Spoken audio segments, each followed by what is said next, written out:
اعوذ باللہ من الشیطان الرجیم بسم اللہ الرحمن الرحیم. عاجز ہوں تیری حمد کا ادراک نہیں ہے تو میرے بے ربط سے لفظوں کو سر دے.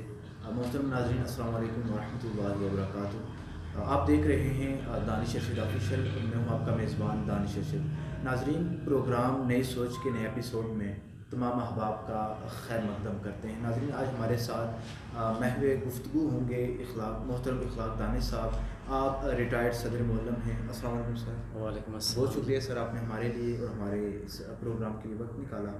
تو سر سب سے پہلے آپ اپنا مختصر سا تعارف کرا دیں, آپ کا جو تعلیمی سفر تھا اس حوالے سے بتا دیں, اور جو آپ نے بطور ٹیچر خدمات سر انجام دی اس حوالے سے. بسم اللہ الرحمن الرحیم. سب سے پہلے دانش ارشد آپ کا شکریہ آپ کے کہ آپ جو کاوش کر رہے ہیں ایجوکیشن کے بارے میں, اللہ تعالیٰ آپ کو اس میں کامیابی دے اور بہتری آئے.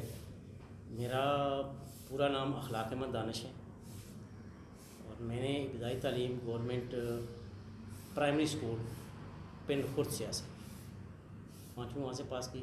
آج کل وہ مڈل اسکول ہے. اس کے بعد میں چکسواری داخل ہوا, matric government high school Chakswari سے, اور پھر گریجویشن جو ہے وہ government degree college Mirpur Punjab university سے. پھر 1 سال کے لیے جو ہے میرا تعلیمی سلسلہ منقطع ہوا, کچھ حالات تھے. اپنی سوچ تھی کہ پاکستان آرمی کو جوائن کروں,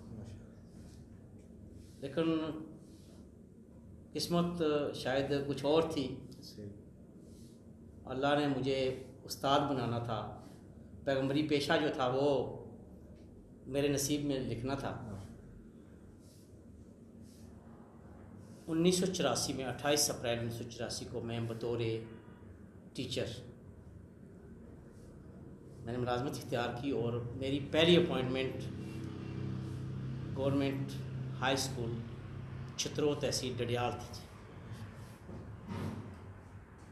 وہاں تقریباً 6 مہینے گزارے. اس کے بعد مڈل اسکول ڈانگری پادر آپ کے ادارے میں, اور پھر گورنمنٹ ہائی اسکول چکسواری. میری زیادہ service government high school Chakswari میں ہے, جو میری مادر علمی بھی ہے. بطور سینئر جب میری پروموشن ہوئی تو دوبارہ مجھے گورنمنٹ ہائی اسکول چھترو جانے کا موقع ملا. 5 سال وہاں گزارے. پھر واپس چکسواری 2008 میں چکسواری آیا, اور پھر 2013 میں مجھے بطور AEO تعینات کیا گیا سرکل چکسواری کا. 2.5 سال بطور AEO لگائے, اور 2.5 سال کے بعد 4 جنوری 2016 مجھے صدر معلم گورنمنٹ مڈل اسکول ادپلائی تعینات کیا گیا. وہاں میں نے 2.5 سال گزارے, اور پھر وہاں سے میری ریٹائرمنٹ ہوئی. تقریباً میرا زیادہ عرصہ جو ہے وہ چکسواری کا ہی ہے. کل میری سروس جو ہے وہ 35 سال 3 ماہ اور 4 دن ہے.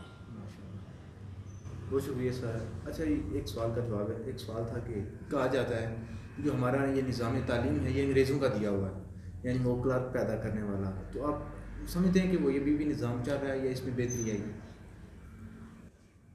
میں یہ کہوں گا کہ تعلیم جو ہے وہ کلرک پیدا نہیں کرتی, تعلیم انسان بناتی ہے.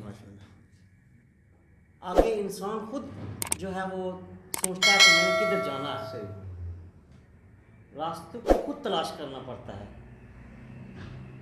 تو نظام تعلیم کوئی بھی ہو, بندے کا اپنا ویژن ہونا چاہیے کہ میں نے بننا کیا ہے. اگر ویژن یہی ہے کہ میں نے کلرک بننا ہے, میں نے ملازمت ہی کرنی ہے, تو پھر وہ کلرک ہی بنے گا. اگر اس کی سوچ ہے کہ میں نے کچھ بن کے دکھانا ہے تو پھر وہ بن سکتا ہے. جو موجودہ نظام تعلیم ہے یہ واقعی انگریز کا دیا ہوا ہے, اس میں کوئی شک نہیں ہے, اور اس میں بہتری آتی ہے. لیکن ہمارے یہاں یہ ہے کہ ہم جو بیرون ملک جا کر دیکھتے ہیں اس کو میں نے یہاں پر نافذ کر لیتے ہیں. دیکھتے نہیں ہے کہ ہمارے ماحول کیسا ہے, کیا ہم ایسی سہولتیں یہاں دے سکتے ہیں؟ سہولتیں نہیں ملتی ہیں، اپارچونیٹیز نہیں دی جاتی ہیں۔ اگر صحیح رہنمائی کی جائے تو یہاں سے بھی سائنسدان بھی ہو سکتے ہیں، ڈاکٹر بھی ہو سکتے ہیں، پائلٹ بھی ہو سکتے ہیں، ایجوکیشنسٹ بھی ہو سکتے ہیں۔ بات ہے ویژن کی، سوچ کی، سہولیات کی۔ چکسواری کے نظام تعلیم سے آپ کس حد تک مطمئن ہیں؟ چکسواری میں ایک وقت تھا جب جہاں میں یہ کہوں گا کہ صرف بچے کو اسکول اس لیے بھیجا جاتا تھا کہ یہ باہر پھر کر خراب نہ ہو۔ لوگ یہ سوچتے نہیں تھے کہ میں نے اس کو کچھ بنانا ہے۔ لوگوں کی سوچ یہ تھی، ایک وقت ہوتا ہے، لوگوں کی یہ سوچ تھی کہ یہ جب 18 سال کا ہو جائے گا ہم نے اس کو بیرون ملک بھیجنا۔ اور آج بھی میں کہتا ہوں، آج بھی یہی چیز پائی جا رہی ہے۔ یہاں سے ڈاکٹر پیدا ہوئے، انگلینڈ چلے گئے۔ ہم کہتے ہیں ہمارے پاس نہیں ہے، ہمارے نہیں۔ وجہ کیا ہے؟ وجہ یہ ہے، ابھی میرا ایک عزیز ہے چائنا سے، اس نے ڈاکٹر بڑی پیسہ خرچ کیا والدین نے، اور شادی ہوئی اور انگلینڈ چلا گیا۔ اب اس ملک کو کیا فائدہ ہوا اس کا؟ کوئی فائدہ نہیں۔ خدمات جو ہے وہ بیرون ملک دے دی ہم نے، ٹیلنٹ ہم نے پیدا کیا، خرچہ ہم نے کیا، اور دیا کس کو؟ برطانیہ کو دے دیا۔ مار نہیں پیار، یہ ایک جملہ بولا جاتا ہے، تو آپ کس حد تک اس بات سے مطمئن ہیں کہ یہ جو مارکیٹائی والا سسٹم ہے یہ ہمارے نظام تعلیم پہ اثر انداز ہو رہا ہے؟ اس سے مثبت فرق پڑتا ہے یا منفی اس حوالے سے؟ میں ایک بات کہوں گا کہ ہم نے بالکل ایک چیز بولی ہے کہ مار نہیں پیار، مار نہیں پیار۔ اگر فرض کریں یہی ہے تو میں یہ کہوں گا کہ ہمارے نبی کریم صلی اللہ علیہ وسلم نے فرمایا کہ بچے کو 7 سال کی عمر میں نماز سکھائیں، 10 سال کی عمر میں اس کو سختی سے، اور پچھلے ہفتے ایک مولانا صاحب کہہ رہے تھے کہ جب 12 سال کا ہو جائے، وہ بالغ ہو جاتا ہے، اس وقت اس کو ڈانٹ ڈپٹ کی جائے۔ تشدد کی میں قائل نہیں ہوں، لیکن بچے کو اس پٹری پر لانے کے لیے تھوڑی بہت ہی سرزنش اس کی ضرور ہونی چاہیے۔ لیکن آج کل جو کہہ رہے ہیں کہ بالکل تو وہ بچہ خراب ہو جاتا ہے، میں گارنٹی سے کہتا ہوں۔ میں نے دیکھا کہ والدین کیا کرتے ہیں، بچہ ابتدا میں غلطی کرتا ہے، بہت پیار کرتے ہیں والدین بچوں سے، بچہ ابتدا میں غلطی کرتا ہے اس کو اگنور کر دیتے ہیں۔ اگر وہیں سے اس کو روکیں تو ہو سکتا ہے وہ سمجھ جائے، لیکن جب کہتے ہیں کہ یہ نہیں، ہمارا بچہ ایسا نہیں کر سکتا، ایسا نہیں کرتا، اس کا دل بڑھتا جاتا ہے اور پھر جا کر وہ ایک بڑا مجرم بن جاتا ہے۔ اس لیے جو ہے نا، تھوڑی بہت میں کہتا ہوں کہ سرزنش ہونی چاہیے بچے کی، تبھی وہ سرائے راست پر ہے۔ اگر ہم دیکھیں پرائیویٹ اداروں کو اور سرکاری اداروں کو، تو سرکاری اداروں کا جو بجٹ ہوتا ہے وہ پرائیویٹ ادارے کی نسبت 5 سے 10 گنا زیادہ ہوتا ہے۔ اس کے علاوہ جو ہمارے سرکاری اداروں کے ٹیچر ہوتے ہیں ماشاءاللہ وہ بھی قابل ہوتے ہیں، ٹیسٹ دے کے آگے آئے ہوئے ہوتے ہیں، لیکن اس کے باوجود جب رزلٹ دیکھا جاتا ہے تو عموماً پرائیویٹ اداروں کا سرکاری اداروں سے بہتر ہوتا ہے۔ اس کی کیا وجہ ہے؟ 2 چیزیں ہیں جی۔ ایک تو یہ ہے کہ جو سرکاری ادارے ہیں نا، اس میں وہ بچے جاتے ہیں جو مڈل کلاس کے یا لوور کلاس کے ہوتے ہیں معاشی طور پر۔ دوسری بات یہ ہے کہ جو بچہ ذہین ہوتا ہے، فطین ہوتا ہے، پرائیویٹ ادارے اس کو ہائی جیک کر لیتے ہیں۔ میں یہ کہوں گا، کہتے ہیں جی اچھا جی ہم آپ کی فیس بھی معاف کر دیں گے جی، ہم آپ کو وردی بھی دیں گے جی، ہم آپ کو وظیفہ بھی دیں گے جی۔ تو ظاہر بات ہے، انسان ہے، انسان لالچی بھی ہے، کہتے ہیں فیس بھی معاف ہے، وردی بھی مل جاتی ہے، تو والدین بھی اس طرف لے جاتے ہیں۔ دوسری بات جہاں تک ہے کہ رزلٹ کی بات، میں یہ ضرور کہوں گا، یہی لوگ جو پرائیویٹ اداروں میں پڑھاتے ہیں وہ صبح جاتے ہیں، ان ٹائم جاتے ہیں، کیوں؟ اس کی ایڈمنسٹریشن ٹھیک ہے، وہ پوچھتا ہے کہ جی آپ تنخواہ لیں گے مجھ سے 5,000 6,000 10,000 10,000 زیادہ نہیں دیتے ہیں، 15,000 دیتے ہیں زیادہ دیتے ہیں، تو کیونکہ اس نے آگے رزلٹ دینا ہوتا ہے۔ جو گورنمنٹ ادارے ہیں نا یہی لوگ جب NTS کر کے آتے لائق لوگ ہوتے. اب جو ہے وہ سفارش والی بات نہیں ہے. میٹرکلیٹ کا تو وہی ختم گیا ہے, MA MAd لوگ آ رہے ہیں. یہی لوگ جب گورنمنٹ اسکول میں جاتے ہیں پرانوں کو دیکھ کر وہ بھی اسمبلی سے 10 منٹ لیٹ پہنچتے ہیں. حقیقت میں بات کر رہا ہوں. 10 منٹ لیٹ پہنچتے ہیں, 10 منٹ پہلے نکلتے ہیں. تو پھر ظاہر بات ہے جو 10 منٹ بعد جاتا ہے 10 منٹ پہلے آتا ہے گھر سے اسکول سے نکل آتا ہے اس کی پھر توجہ جو ہے وہ اسکول کی طرف کم ہی ہوتی ہے. پتہ ہے اس کو مہینے کے بعد میری تنخواہ جو ہے نا وہ خود بخود میرے اکاؤنٹ میں چلی جائے. جب ایڈمنسٹریٹر اوپر سے ہی بیٹھا ہوا وہ پوچھے اس سے بھائی آپ کیوں لیٹ آئے ہیں, کیوں جلدی جا رہے ہیں. ایڈمنسٹریٹر کا کام یہی ہوتا ہے نا کہ پورے ادارے کی نگرانی کرنا, اس کے نظام کو ٹھیک کرنا. لیکن یہاں ایڈمنسٹریٹر بھی کمزور, میں یہ کہوں گا ایڈمنسٹریٹر کمزور. میں یہ اگر میں اپنی بات نہیں کروں گا لیکن آ گئی ہے. میں جب بطور AEO تعینات ہوا تو میں نے اداروں کا وزٹ کیا. پہلا وزٹ جو تھا وہ ناکام تھا میرا وزٹ. میں دیکھا کہ یہاں تو آگے کا آگا ہی بگڑا ہوا ہے. کوئی 9 بجے آ رہا, 10 بجے جا رہا. میں نے پہلی میٹنگ کی اسکول ٹیچرز کی. میں نے کہا جی کل سے میں نہ لیٹ ہوتا ہوں نہ لیٹ ہونے دوں گا. کہنے لگے جی کیسے؟ میں نے کہا میں دیکھوں گا. میں ٹھیک 7:30 بجے کھنگال ایک اسکول ہے, شاید آپ نے نام سنا, یہ نہیں ہے, یہ ضلع میرپور کے بارڈر پر ہے اس طرف, یہ کنیلی سے اوپر اڑ جاتی ہے. میں 7:30 بجے وہاں پر پہنچا تو وہاں کے چیئرمین صاحب تھے صدیق صاحب. یہ سب آپ یہاں پہلی دفعہ آئے؟ میں نے کہا بالکل. ہاں یہاں تو اسکول ٹیچر آتے ہیں. میں اگر میں رہا تو آئیں گے. اور میں یہ گارنٹی سے کہتا ہوں کہ اس وقت میرے ادارے کا ہر ٹیچر جو تھا نا وہ 7:30 بجے اسکول کے اندر ہوتا تھا. اس کو پتہ تھا کہ پتہ نہیں کس وقت یہ پہنچائے گا, اور میں پہنچتا رہا. تو پھر بہتر ہوا نظام. بات یہ ہے کہ بندہ خلوص نیت سے کام کرے, یہ کہے کہ میں نے جو روزی کمانی ہے وہ حلال کمانی ہے, میں نے اپنے بچوں کو حلال کھلانا. بس صرف یہ ہونا چاہیے. خدا کی ذات دیکھ رہی ہے اور بچوں کو روزی حلال کھلانی ہے, کام ٹھیک ہو جاتا ہے.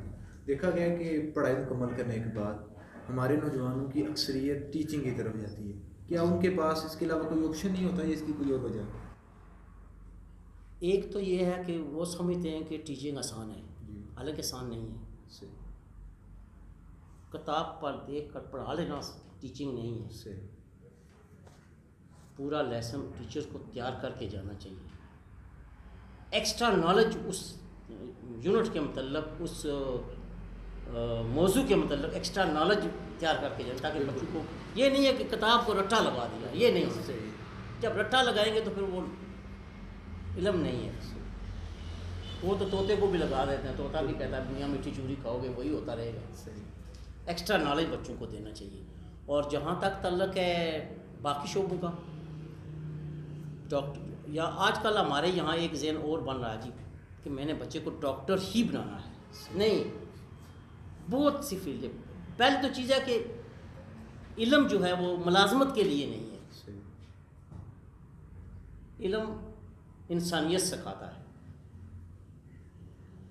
ملازمت کے لیے جو ہے وہ فن چاہیے, فنی تعلیم حاصل کرنی ہے بچوں کو. ساتھ علم کے ساتھ کوئی نہ کوئی ٹیکنیکل کام سیکھنا چاہیے, تاکہ ہمارے ملک میں یہ بے روزگاری تبھی ختم ہو. سارے لوگ تو باغ آپ کہیں کہ ڈاکٹر بڑے نہیں بن سکتے, سارے ٹیچرز نہیں بن سکتے, سارے پائلٹ نہیں بن سکتے.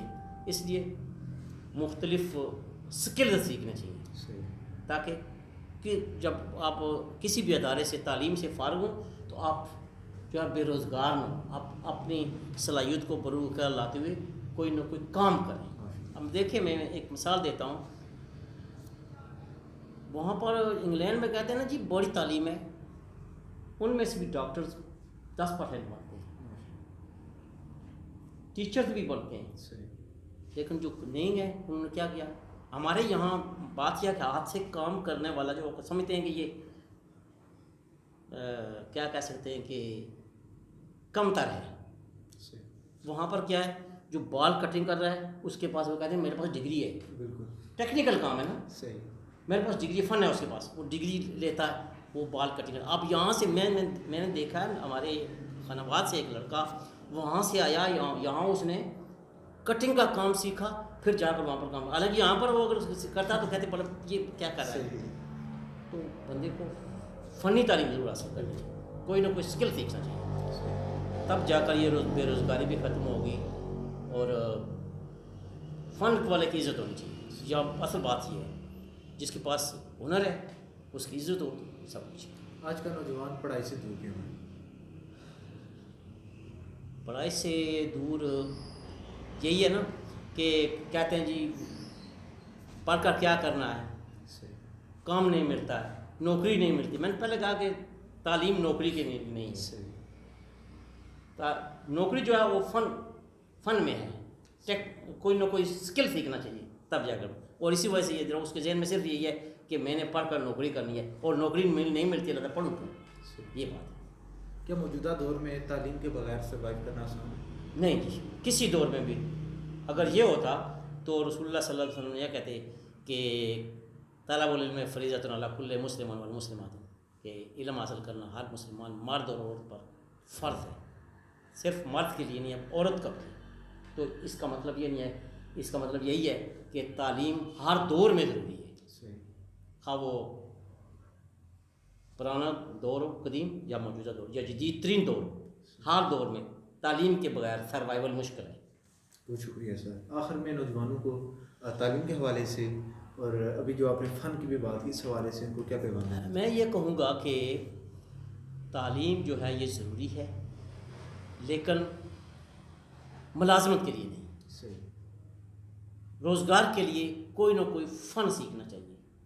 میں اس طرح کہوں گا کہ ہمارے یہاں بھی ہیں اسکول میں جو ہے نا ٹیکنیکل ایجوکیشن ہے.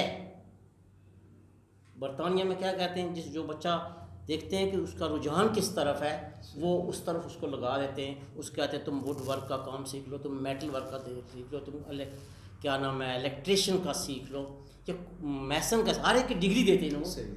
اس طرح ان کو یہ اپریشیٹ کرتے ہیں جی اس کے پاس یہ ڈگری ہے، جی ڈگری ہوتی ہے، اس کے پاس یہ ڈگری ہے، یہ کر سکتا ہے.